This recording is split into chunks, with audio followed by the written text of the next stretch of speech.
네, 안녕하세요. 글로벌 한국학과 이정현입니다. 네, 늘 학생들 앞에서는 제가 막 활발하게 잘 하는데요. 교수님들 앞에만 서면 한없이 작아지고 한없이 떨립니다. 아마 교수님들께서도 마찬가지이시지 않을까라는 생각이 드는데, 네, 그리 대단한 내용도 아니고, 지난 학기에 이제 유학생들 대상으로 제가 수업한 내용을 공유하고자 이렇게 준비를 했는데, 비가 오고 또 궂은 날씨에도 이렇게 많이 참석해 주셔서 감사드립니다. 저희 팀은 네, 저하고요. 또 치위생학과 이혜주 교수님, 그리고 오늘 참석해 주신 스마트 정보 통신학과 유원상 교수님 이렇게 총 3명으로 구성이 되었습니다. 원래는 네, 연구회가 최소 4명부터인데 저희가 한 분이 불가피하게 개인 네, 사유로 이렇게 초반에 좀 빠지게 되었습니다. 네, 우선은 교수법의 플립 러닝인데요. 사실은 정확하게 말하면 블렌디드 러닝을 제가 지금 네, 진행을 하고 있는데요.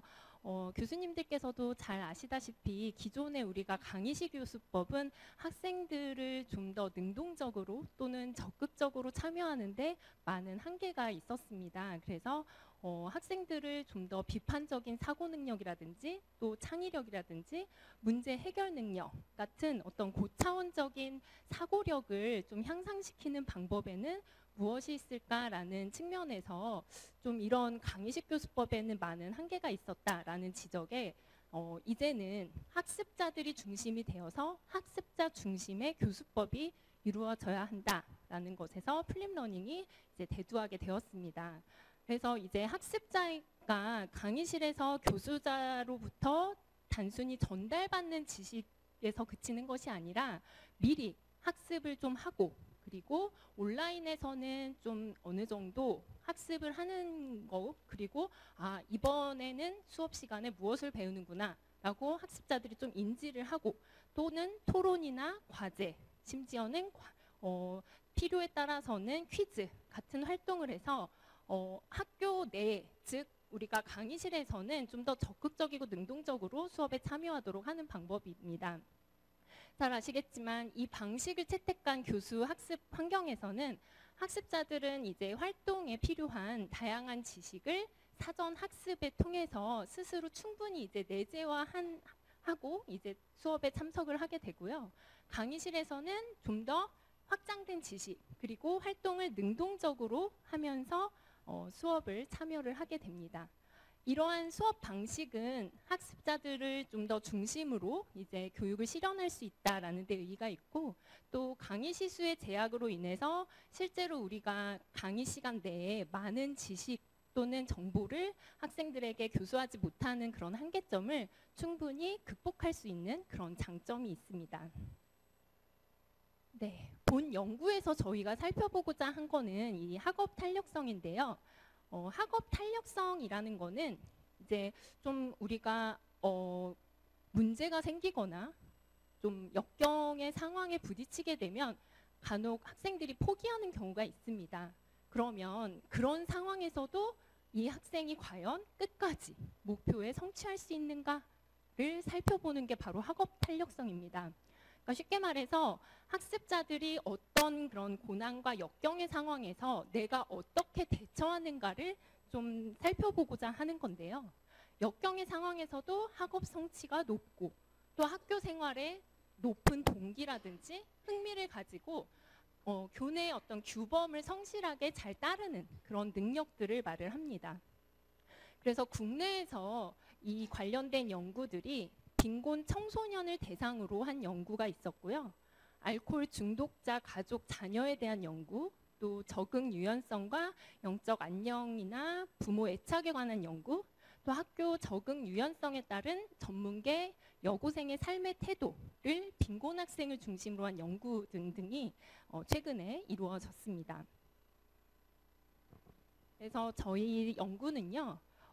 외국인 유학생, 즉 이 지금 제가 지난 학기 수업한 분반은 글로벌 한국학과 저희 학과 내에 전공 과목이고 전공 이제 필수 과목인데 그 분반이 유학생 전용 분반입니다. 저희 학과가 특성상 유학생이 많은 비중을 차지하고 있어서 유학생 분반은 별도로 운영이 되고 있습니다. 그래서 플립 러닝 기반, 즉 1시간은 온라인 수업으로 이루어지고요. 2시간은 오프라인으로 이제 강의실에서 수업을 하는데, 그런데 거기를 기반으로 또 DBL이라고 해서 토익 토론 기반 학습으로 또 운영을 했습니다. 그래서 이런 교과 과정을 전공 수업에 실제로 개발하고 적용해서 우리 유학생들이 학업 탄력성에 어떠한 영향을 미칠까를 분석을 해보았습니다. 그래서 이 시작을 할 때 교수님들께서는 학과에 따라 다르겠지만 어떤 학과는 유학생들이 굉장히 소극적이고 또는 좀 열심히 하지 않는 그런 반도 있고 또 그런 학생들도 있는 걸로 들었는데, 이게 전체가 유학생이면 그렇게 할 수가 없습니다. 그래서 저는 늘 이제 강조를 하는 게, 전체가 유학생인 분반에서는 학생들 모두가 주체적으로 이제 참여를 해야지만이 이 수업을 온전히 마칠 수 있다라는 것을 강조를 했습니다.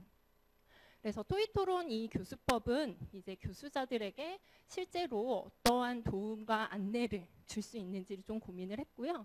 또 집단 구성원 상호 간에 의견을 발표하고 동시에 다른 이제 학생들의 의견을 존중하고 공동으로 문제를 해결해 가는 과정을 통해서 이제 교수자의 어떤 지식만이 일방적으로 듣는 것이 아니라 학습자들 간에 서로 의견을 좀 존중하고 민주적인 어떤 태도나 생활 습관을 양성하는 데 그런 목적이 있습니다. 그래서 자주적인 학습 의욕이 강해지고 또 새로운 관심을 가질 수 있기 때문에 학습자들의 어떤 능동적인 학습으로 발전하는 데 도움이 되리라 그렇게 생각이 듭니다. 네, 연구 절차는 3월부터 6월까지 이러닝 콘텐츠를 우리 학교 잘 되어 있는 LMS, 즉 이클래스에 탑재를 했고요. 온라인 강의는 미리 촬영을 다 마친 상태였고, 그 과목마다 제가 토론이나 과제 등도 같이 탑재를 했습니다. 그래서 개강하고 첫째 주에 이 수업 운영 방식에 대해서 학생들에게 안내를 하는 것이 무엇보다 중요한데요. 학생들은 이제 수업 운영 방식을 잘 알아야 그 학기에 어떻게 본인이 참여를 해야 되고 또 그런 개념을 잘 알 수가 있어서 플립 러닝의 개념, 그리고 왜 이 수업이 이렇게 구성이 되었고 왜 이렇게 운영이 되는가에 대해서 학습자들에게 첫 시간에 충분히 안내를 해줍니다. 그리고 특히 이번에는 저희가 학업 탄력성을 살펴보고자 했기 때문에 학업 탄력성에 대해서 연구도 함께 한다라는 것을 학생들에게 안내를 해주었습니다. 네, 설문조사는 이렇게 3월부터 6월까지 오프라인 설문지를 활용을 해서 실시를 했는데요. 구글로 할까 아니면 오프라인으로 할까 고민을 좀 많이 했습니다. 근데 구글로 하게 되면 좀 편의성도 있고 그 수업 시간에 별도로 시간을 할애하지 않는 장점은 있지만 학생들이 또 유학생이다 보니까 이 설문조사에 대한 좀 설명을 추가적으로 보완을 해줘야 돼서 일부러 오프라인으로 실시를 했고요. 그리고 무엇보다 유학생이다 보니까 한국어로 물론 다 한국어를 좀 언어의 숙달도는 좀 차이가 있습니다만 어느 정도 설문조사는 다 이해를 합니다. 그럼에도 정확성을 기하기 위해서 일본어, 영어, 베트남어 이렇게 번역을 해서 각각 설문조사를 실시했습니다. 그래서 이 목적과 취지 그리고 비밀 보장하고 또 여러분들이 자발적으로 한다. 원치 않으면 안 해도 된다라고 했습니다. 전혀 학점에 지장은 없다라고 했고요. 그리고 구조화된 설문지를 사용을 해서 연구 대상자들에게 일반적인 어떤 특성, 그다음에 학업 탄력성 29문제로 구성을 했습니다. 사실은 저희가 이제 학업 탄력성뿐만 아니라 토론 효능감도 함께 살펴봤는데 이번 발표에서는 토론 효능감을 뺐습니다. 그 이유가 토론 효능감은 통계적으로 유의한 결과가 나오지 않아서 우선 토론 효능감은 뺐고요. 또 여러 가지 이제 살펴본 결과 이 한 가지에만 좀 집중해서 좀 살펴보는 것이 좀 더 효과적일 것 같아서 이렇게 발표를 준비를 했습니다. 학업 탄력성에 관한 설문 도구는요. 김누리 2009에서 그 척도를 사용한 것이 있는데 총 29문항으로 구성이 되어 있고요. 학습 조절, 친구 지지, 또 자기 통제, 긍정적인 태도, 과제 책임감, 부모 지지 등으로 구성이 되어 있습니다. 그래서 리커드 척도로 총 구성을 했고요. 학업 탄력성의 설문 도구에 관한 거는 이렇게 구성이 되어 있습니다. 그래서 학습 조절 같은 경우는 내가 학습 목표와 각오를 세워서 시간 또 계획에 맞추어서 조절을 한다. 이런 내용으로 되어 있고요. 친구 지지, 그러니까 친구와 시간을 보내면서 나는 친구와 함께 그 문제를 좀 해결하고자 한다. 그런 내용이고요. 세 번째는 자기 통제 같은 경우는 우리가 그 어린아이들이 걸음마를 성공하기 위해서 제가 찾아보니까요. 총 2만 번의 실패를 한대요. 2만 번의 실패를 하고 나서 그거를 한 번의 성공을 기억해서 처음에 두 발을 딛고 걷게 된다고 합니다.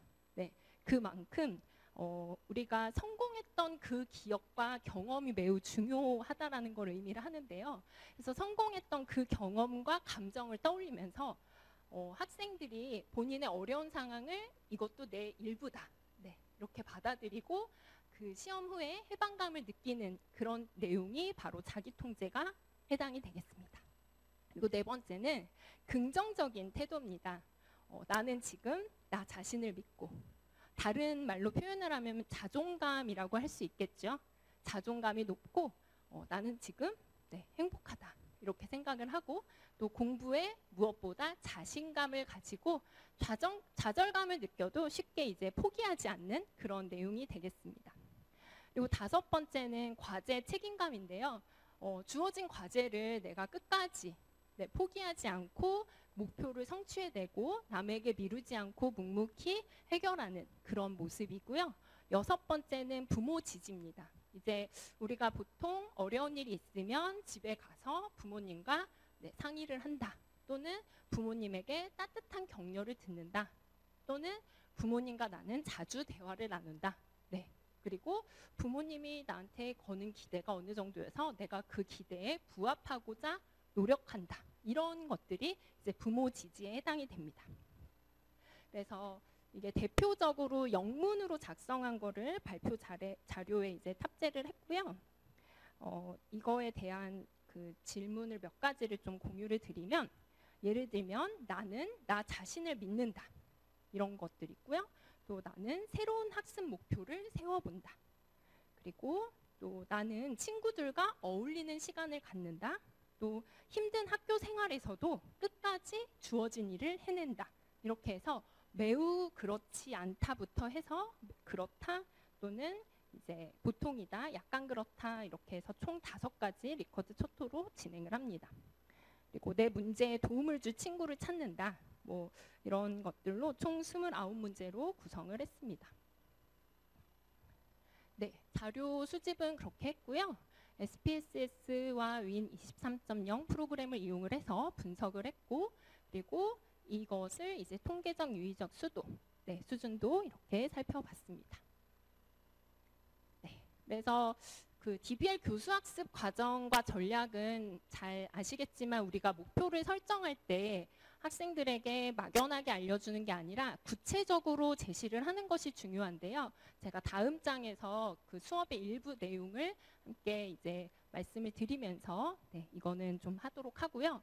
주제를 선정하고 토론 방법을 결정하는데 가령 학습자들 간에는 이제 서로 하기 싫어서 좀 미루는 그런 경향도 있는데, 그렇지 않고 매 주차 저는 이제 리더를 돌아가면서 하도록 합니다.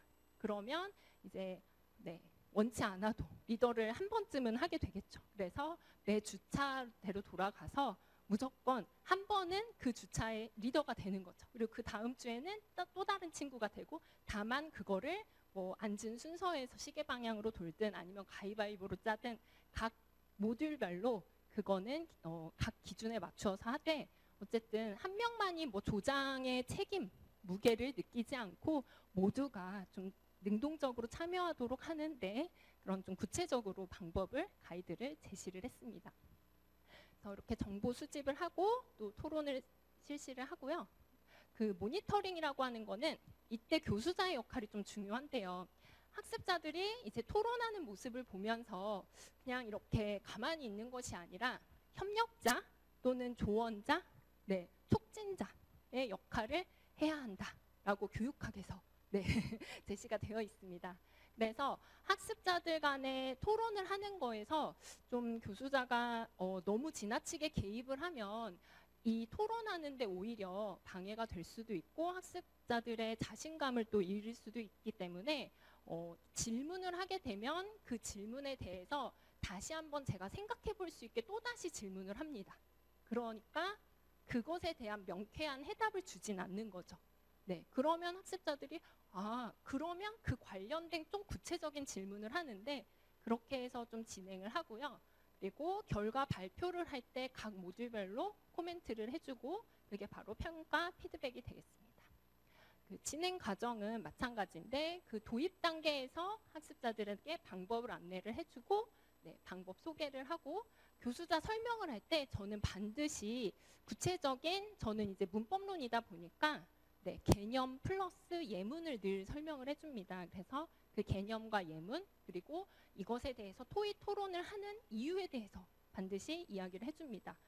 왜 그냥 토론하는 것이 아니라 반드시 이 토론하는 데 이유가 있음을 설명을 해주고 그 모듈별로 그 내용을 요약을 해서 네, 그 우리 이제 각 칠판이 있어요. 이따가 사진을 보여드리겠지만 그래서 칠판에다가 정리를 하는 시간을 주고 네, 성찰하는 시간 또 제가 코멘트를 하는 시간을 그렇게 줍니다. 네, 그래서 좀 구체적으로 하나의 주제를 제가 수업 시간의 일부 내용을 네, 가져와 봤는데요.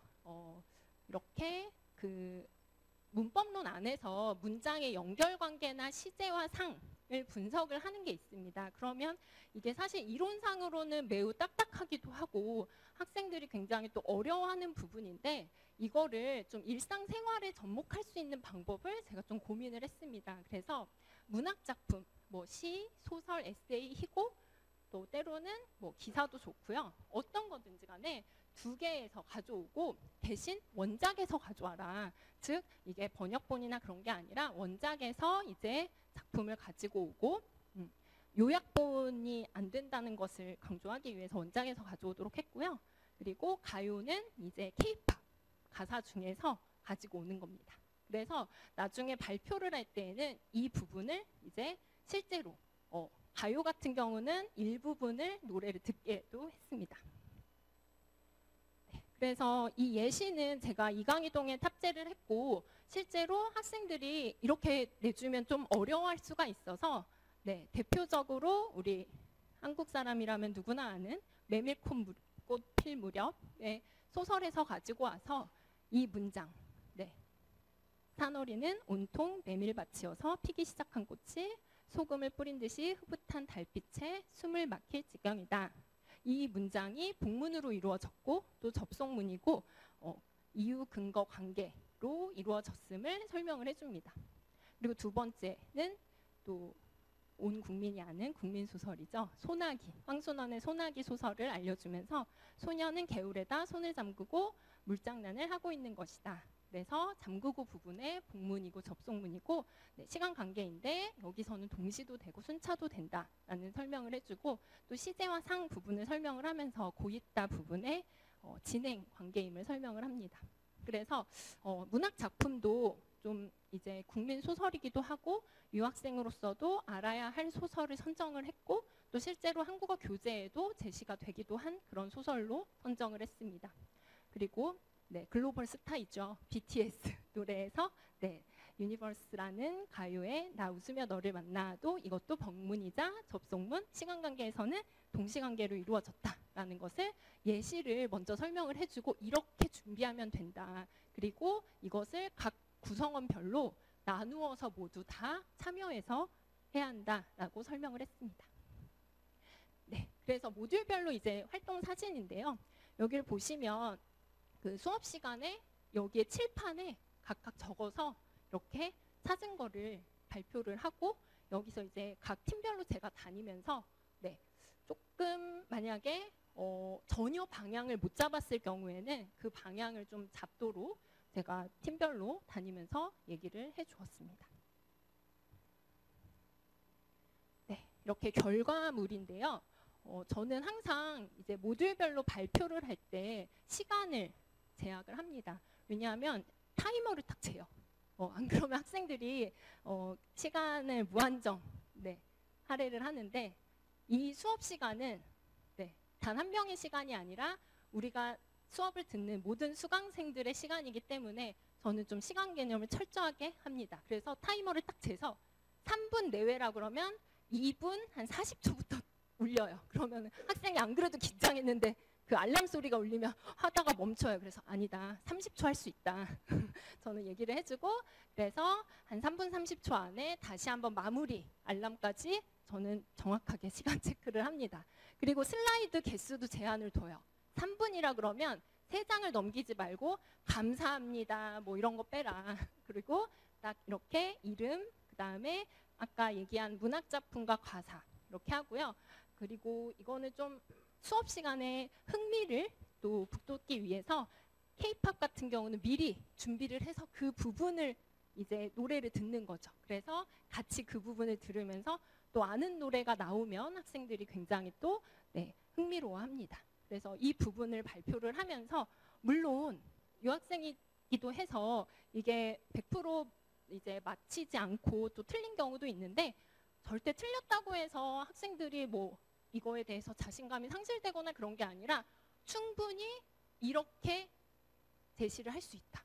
왜 이렇게 답이 나왔는지 저는 설명을 해줍니다. 그래서 이 부분은 예를 들어서 그렇게 생각할 수 있지만 정확한 부분은 이거다라고 그렇게 좀 설명을 해주고요. 틀린 것이 그냥 틀린 것이 아니라 왜 그렇게 생각하고 또 이 학생뿐만 아니라 다른 학생들도 좀 그렇게 생각할 수 있다라고 좀 이야기를 해주는 식으로 운영을 합니다. 그리고 여기도 마찬가지로 이렇게 진행을 했고, 요즘에 학생들이 PPT는 이렇게 깔끔하게 준비를 잘 해서 준비를 했습니다. 그리고 이제 학습자 성찰 일지인데요. 제가 블렌디드로 운영을 하다 보니 이 부분은 이제 반드시 학기 말에 학생들의 의견도 청취하고, 또 학생들이 어떻게 준비를 했고 또 얼마나 이 수업에 대해서 만족하고 있고 어떤 부분을 좀 적용을 할 수 있는지 실생활에, 이런 부분을 알기 위해서 최대한 제가 구체적으로 쓰고 좀 작년이나 그 전년도에 잘 쓴 학생들을 좀 보여주면서 좀 이런 부분은 좀 이렇게 작성하는 것이 좋다라고 이야기를 했더니 가득 채워놨습니다. 그래서 이런 거를 좀 살펴보면은 이제 실생활에 어떻게 적용을 했느냐. 사실 우리가 문법론이라고 하면 실생활과 굉장히 괴리가 있고 좀 떨어져 있는 그런 이론이라고 생각을 할 텐데, 우리가 문학 작품과 K-팝 가사, 또 중간에는 다른 또 예를 들어서 우리가 신문 기사 이런 거를 문장을 실제로 분석을 하는 그런 토의 토론을 했습니다. 그래서 이게 우리가 완전히 떨어져 있는 것이 아니라 늘 일상생활에 녹아 있고 우리가 그 생활 속에서 접하는 그런 내용이다라는 것을 알 수 있도록 하는 거고요. 그래서 이런 부분들은 문법적인 규칙을 지키고 또 적절한 어휘 선택을 하면서 의사소통을 원활하게 할 수 있다라는 내용을 썼고요. 또 문법에 대한 기본적인 이해나 개념을 알기 때문에 이런 부분들의 문장의 구조, 또 구성 요소나 단어의 역할과 의미, 그리고 의미적인 표현을 자세히 알 수 있었다라는 내용이 있었습니다.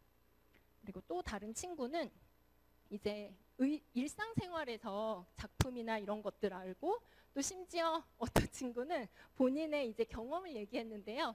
우리가 단위명사라고 해서 그런 거를 또 짚어주기도 하는데, 뭐 생선일 때는 고구마 한 손, 생선 한 2마리라고 했었는데 그 부분을 이제 틀리지 않게 명확하게 알았다, 그런 내용도 있었습니다. 그래서 무엇보다 DBL 교수법에서는 평가 항목의 기준을 학생들에게 제시하는 것이 중요할 텐데요. 이 5가지 기준을 저는 제시를 했습니다. 그래서 첫 번째는 얼마나 그 토론을 위한 자료를 준비를 했는가, 또 얼마나 어떻게 참여를 했는가가 2번째입니다. 그래서 적극적으로 참여한 부분은 수업 시간에 이제 LMS에 실시간으로 댓글을 통해서 다 이제 참여할 수 있도록 그렇게 좀 운영을 했고요. 세 번째는 의사소통 능력은 이제 자신의 의견을 표현을 했는가. 그래서 때로는 좀 조용한 학생도 지나가다가 보면서 같이 의견을 하나라도 얘기할 수 있도록 그렇게 좀 얘기를 했고요. 네 번째는 기여도입니다. 토론의 최종 해결안을 도출하기 위해서 어떤 역할을 수행을 했는지.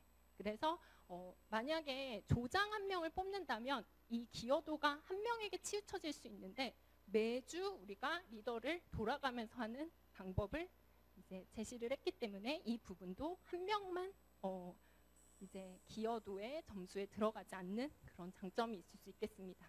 그리고 다섯 번째는 토론 태도인데요. 상대방의 의견을 존중하면서 토론을 진행을 했는지 그렇게 보았습니다. 네, 그래서 연구 결과는 이렇게 나왔습니다. 그래서 저희 이제 유학생들의 구성은 일본, 중국, 베트남, 필리핀, 우즈베키스탄 이렇게 구성이 됐고 총 이번 학생들이 43명으로 이렇게 나왔습니다. 네, 그래서 이제 검사 결과 사전 사후 그래서 학기 초에 사전 검사를 했고요. 학기 말에 사후 검사를 해서 크게 이제 6가지 아까 말씀드린 학습 조절, 친구 지지, 자기 통제, 긍정적 태도, 과제 책임감, 부모 지지 이렇게 6가지로 나누어서 분석을 했습니다. 네, 연구 결과 다행히 학업 탄력성에 긍정적인 영향을 미치고 또 그 효과가 검증이 되었음을 나왔습니다. 네, 그래서 이게 이제 플리러닝 기반에 이제 했는데요. 학습 결과가 긍정적으로 영향을 미치는데 이게 이제 실제로는 우리 유학생들 같은 경우는 우리가 일방적으로 전달하는 기존 방식보다 더 오히려 유용하다라는 것을 알 수가 있었는데 스스로 이제 지식을 뭔가 이해를 하고 그런 차원에서 좀 설계된 이런 플립러닝 기반의 DBL 수업 같은 경우는 미리 학습을 해오기 때문에 한정된 시간에 우리가 수업 시간에 하는 것들을 좀 한계를 벗어날 수 있고 그 이상을 극복할 수 있다는 것을 알 수가 있었고 무엇보다 향후에 좀 고려를 해봐야 될 거는 학생들 간에 조금 격차가 있었습니다. 그래서 한국어 숙달도가 가령 우리가 토픽 6급이면은 가장 우수한 한국어가 우수한 학생들인데 그런 학생도 있는가 하면 때로는 이제 조건부 입학한 학생들도 있어요. 한국어 능력 시험을 우리 학교 내 자체적으로 그래서 그런 경우는 제가 이제 지나가면서 언어 숙달도가 차이가 나면 가령 잘하는 친구는 잘하는 것에 수업을 듣고 본인이 못하는 학생을 알려주면 손해라고 생각하는 경우도 있어요. 근데 제가 늘 그 얘기를 합니다. 잘하는 학생이 토론할 때 이런 내용을 알려주고 가르쳐주고 다시 한번 이제 학습을 하는 게 우리 잘하는 학생은 또 복습도 되고 또 오히려 학습에 도움이 된다. 그리고 조금 부족한 학생은 언어 숙달도가 낮은 학생은 또 이렇게 배움으로써 다시 한번 또 학업 탄력성을 높일 수 있는 그런 방법이 된다라고 설명을 해줍니다.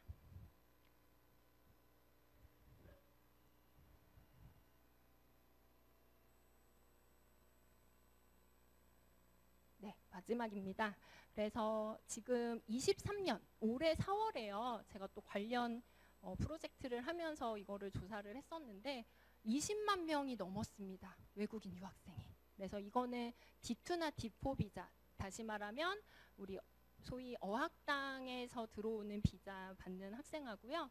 학부하고 대학원 학생 모두 합친 수치입니다. 그래서 올해 20만 명을 넘었고 또 정부에서는 앞으로 10년 이내 30만 명 이상 돌파하는 것을 목표로 지금 다양한 준비 또 전략을 세우고 있는데 앞으로 학령 인구가 계속 감소하면서 우리가 유학생들에 대한 좀 체계적인 지원 그리고 맞춤형 어떤 교수학습 전략을 좀 더 앞으로 모색을 해야 되는 그런 시점이 아닌가라는 생각이 들고요.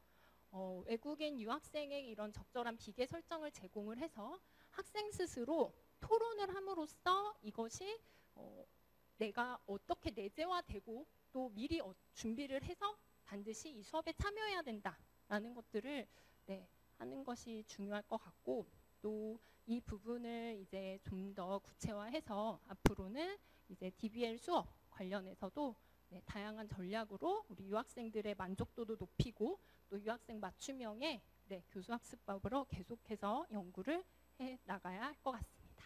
네, 여기까지 마치겠습니다. 감사합니다.